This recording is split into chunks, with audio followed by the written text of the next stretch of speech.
Name तो Shivangi. Welcome to shift classes. इस video में हम डिस्कस करेंगे अनएम्प्लॉयमेंट एंड इट्स टाइप, बेरोजगारी और उसके प्रकार। ये आपका 12 मार्क्स में क्वेश्चन आया हुआ है। चलिए देखते हैं। अनएम्प्लॉयमेंट, बेरोजगारी क्या है। Unemployment occurs when a person who is actively searching for employment is unable to find work। तो अनएम्प्लॉयमेंट क्या है, बेरोजगारी क्या है, जब एक पर्सन, एक व्यक्ति बेरोजगार की खोज में होता है, ठीक है, लेकिन उसे काम नहीं मिलता, तो वो क्या कहलाता है, बेरोजगार कहलाता है। Unemployment is often used as a measure the health of the economy. जो बेरोजगारी है, ठीक है, अनएम्प्लॉयमेंट, उसको किस लिए यूज़ किया जाता है अधिकतर, एक देश की जो अर्थव्यवस्था है उसकी हेल्थ देखने के लिए। कि ज़्यादा अनएम्प्लॉयमेंट होगी तो उसकी जो हेल्थ है, मतलब इकोनॉमी, जो अर्थव्यवस्था है वो क्या है, डगमगाई हुई है। अगर अनएम्प्लॉयमेंट कम होगी तो इसका मतलब क्या, लोगों के पास ज़्यादा से ज़्यादा काम है तो वो इकोनॉमी क्या करेगी, ग्रो करेगी। The most frequent measure of unemployment is unemployment rate. जो मेन मीज़र है अनएम्प्लॉयमेंट का वो क्या है, अनएम्प्लॉयमेंट रेट, बेरोजगारी दर, जिसको कैसे निकाला जाता है, which is number of unemployed people, ठीक है, कितने लोग बेरोजगार हैं उसको डिवाइड कर दिया जाता है, भाग कर दिया जाता है किससे, जितने भी लोग काम कर रहे हैं उससे, ठीक है। तो उससे हमें पता लग जाता है कि कितनी % जो है बेरोजगारी है। फ्रिक्शनल, अब आगे टाइप्स आ गए, एक एक करके हम टाइप्स पढ़ेंगे। तो पहला क्या है, frictional unemployment is when worker change job and are unemployed while waiting for a new job. तो ये फ्रिक्शनल अनएम्प्लॉयमेंट क्या है, जब कोई वर्कर अपनी जॉब चेंज करता है, ठीक है, और न्यू जॉब ढूंढ रहा है, तो उसके बीच का जो गैप होता है, ठीक है, उस टाइम पीरियड के बीच का जो गैप है वो क्या कहलाती है, friction unemployment. A worker may already have a job lined up but they may not be able to start for a few. बेशक से उस पर्सन के पास काम होगा, लेकिन वो उस जब तक न्यू जॉब पे ज्वाइन करेगा उसके बीच में क्या है, गैप है, तो उस टाइम वो क्या कहलाएगा, अनएम्प्लॉयड कहलाएगा। If they are unemployed for those few month, it just a little friction between one job ending and one beginning. It is not a long term unemployment. Maybe a worker is leaving a job but they know they can get another one easily। भाई ये इसमें क्या होता है, long term unemployment नहीं है, काफ़ी लंबी बेरोजगारी नहीं है। क्यों? क्योंकि यहाँ वर्कर को पता होता है कि अगर मैं एक जॉब छोड़ूंगा तो मुझे दूसरी ईजिली मिल जाएगी, लेकिन थोड़े टाइम के लिए वो बेरोजगार रहता है। अब है आपका स्ट्रक्चर अनएम्प्लॉयमेंट। स्ट्रक्चर अनएम्प्लॉयमेंट कब होता है, जब एक इकॉनमी जो है वो शिफ्ट करती है क्या, कि वो उसे वर्कर रिड्यूस करने हैं इकॉनमी के अंदर। If the economy is not doing very well that means you are not doing to need as many worker. मतलब जब एक अर्थव्यवस्था सही से काम नहीं कर पा रही है तो वो सोचेगी कि भाई उसे वर्कर कम करने पड़ेंगे। If it is start doing better you will need more the unemployed people become employed again. और अगर आप अच्छा कर रहे हैं, आपकी इकॉनमी अच्छा कर रही है, अपने देश का अच्छा कर रहा है, तो वो ज़्यादा से ज़्यादा क्या लगेगा, रखेगा, एम्प्लॉयड रखेगा, ठीक है, एम्प्लॉयमेंट लेके आएगा।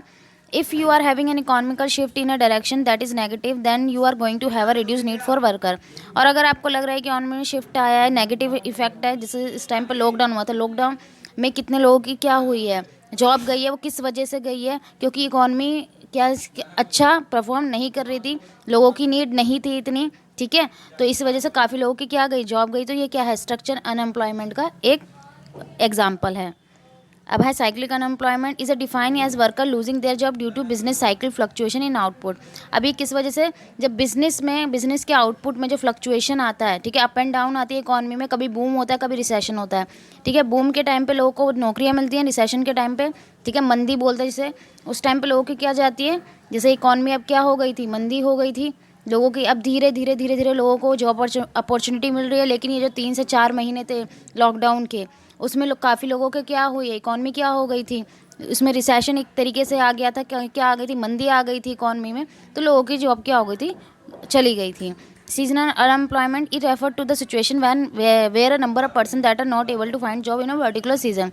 नाम से ही पता लग रहा है, मौसमी बेरोजगारी बोलते हैं कि लोग किसी पर्टिकुलर सीजन में क्या नहीं मिल पाता, उन्हें काम नहीं मिल पाता है।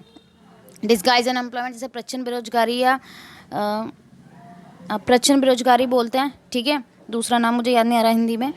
तो डिस्गाइज्ड अनएम्प्लॉयमेंट क्या है, कि जब लोगों को लगता है कि वो एम्प्लॉयड हैं लेकिन वो एक्चुअली एम्प्लॉयड नहीं होते।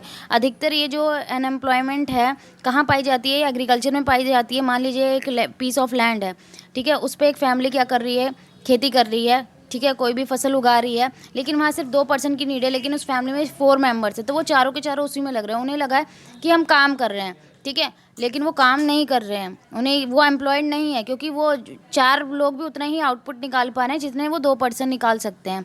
तो वो जो बाकी जो 2 पर्सन है वो क्या है, वो किसके अंदर है, डिस्गाइज अनएम्प्लॉयमेंट के अंडर में आएंगे, ठीक है, इसे हिडन अनएम्प्लॉयमेंट भी कहते हैं।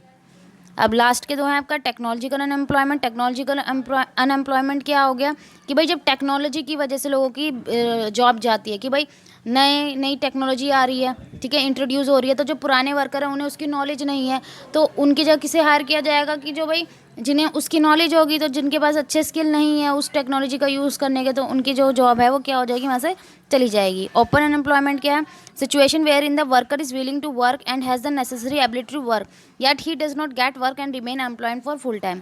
एक पर्सन है कि उसमें काम करने की इच्छा है, उसमें योग्यता भी है उस काम को करने की, लेकिन उसे काम नहीं मिल पा रहा और वो पूरे टाइम बेरोजगार है, तो वो क्या कहलाएगी, ओपन अनएम्प्लॉयमेंट कहलाएगी।